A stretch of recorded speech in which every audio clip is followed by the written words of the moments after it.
Sebelum melanjutkan, jangan lupa subscribe dulu, terima kasih. Bab 82, bertemu dengan Ye Rufeng lagi. Saudara-saudaraku, apakah tugas kalian? Wang Yuan langsung mendekat begitu ketua Istana Putih pergi. Sialan, pengawal naga emas bercakar dua. Wang Yuan berteriak setelah melihat tugas Jian Wushuang, Istana Naga sangat kejam, mereka membuatmu menyelesaikan tugas pengawal naga emas bercakar dua saat kau hanya seorang prajurit laut spiritual. Jian Wushuang tersenyum canggung. Selalu ada risiko besar dalam misi pengawal naga emas. Biasanya, misi pengawal naga emas cakar 1 diselesaikan oleh seorang pendekar yang mencapai puncak alam laut spiritual luar biasa, sementara misi pengawal naga emas cakar 2 diselesaikan oleh inti emas primordial, puncak alam inti emas awal, atau bahkan alam inti emas mendalam. Itu adalah sebuah lelucon bahwa alam laut spiritual bahkan dikirim untuk menyelesaikan misi pengawal naga emas bercakar 2. Namun, Jian Wushuang benar-benar berbeda dari prajurit biasa lainnya karena ia adalah murid Istana Naga. Ia menunjukkan betapa hebatnya ia dengan mengalahkan Nangong Jie dari alam inti emas mendalam. Sepertinya konyol meminta seorang pendekar di level laut spiritual untuk mencapai itu, tetapi sebenarnya, itu tidak terlalu sulit bagiku. Yang benar-benar sulit, pikirku, adalah di tahap kedua dan ketiga karena aku bahkan tidak tahu apa itu.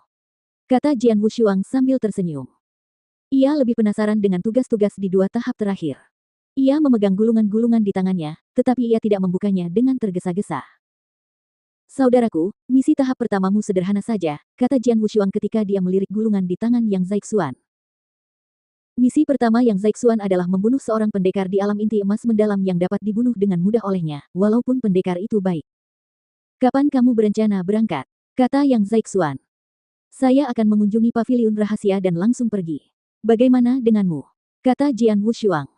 Saya akan pergi sekarang. Jawab Yang Zaixuan. Semoga beruntung. Kata Jian Wushuang dan segera berangkat ke paviliun rahasia. Dengan poin yang banyak, ia membeli pil eliksir sebanyak-banyaknya. Pil roh surgawi kelas 1 bernilai 20 poin, dan secara mengejutkan dia menghabiskan 1000 poin untuk membeli 50 pil. Dia tidak punya pilihan lain. Orang lain mungkin mencapai puncak alam laut spiritual luar biasa dari alam laut spiritual awal dengan menggunakan 10 pil. Namun, Jian Wushuang berbeda, karena dia membutuhkan terlalu banyak kekuatan spiritual untuk mendukung laut spiritual tertingginya. Diragukan apakah dia akan mampu mencapai tahap 3 dari tahap 2 laut roh tertinggi. Terlebih lagi, ia juga menghabiskan 1200 poin untuk membeli pil pengobatan. Setelah persiapannya, dia berangkat. Pegunungan besar yang tak terhitung jumlahnya berisi ratusan gunung. Ruang yang luas dan bahaya di dalamnya berada pada level yang berbeda jika dibandingkan dengan hutan gelap. Moonheart City terletak di kaki Great Mountains. Wus. Sebuah sosok besar menukik tajam di tempat luas di luar kota. Itu adalah binatang spiritual besar, Griffin, dengan sayap besar yang menggendong seorang pria di punggungnya. Jian Wushuang langsung melompat dari punggungnya dan berkata, "Terima kasih," kepada sersan berbaju sirah emas. Mengangguk sambil tersenyum, sang sersan pergi sambil menunggangi Griffin. Karena kota itu sangat jauh dari Istana Naga, dia bisa menghabiskan waktu lebih dari setengah bulan. Namun sekarang dia hanya menghabiskan waktu kurang dari setengah hari dengan membawa binatang buas itu. Tentu saja, dia membayar 100 poin untuk itu. Setelah memasuki kota, Jian Wushuang langsung menuju istana anak perusahaan naga emas yang ramai dan berisik. Ketika dia datang ke konter, seorang lelaki tua di belakang konter bertanya, "Ada yang bisa saya bantu?" Jian Wushuang mengeluarkan sumpah sebagai murid Istana Naga, yang membuat pria itu terkejut. Pria itu langsung berkata, "Tuan, silakan lewat sini." Sambil berkata demikian, lelaki itu menuntunnya ke ruang bawah tanah. Ada seorang pria di sana yang tampak dingin. Secara kebetulan, dia mengenal Jian Wushuang. "Yang mulia Ye," kata Jian Wushuang dengan heran. "Pendekar pedang. Aku tidak menyangka kau ada di sini." Pria dingin itu berkata sambil tersenyum ketika melihat Jian Wushuang. Nama pria itu adalah Ye Rufeng, Duta Naga Emas, yang sebenarnya membawanya ke Istana Naga.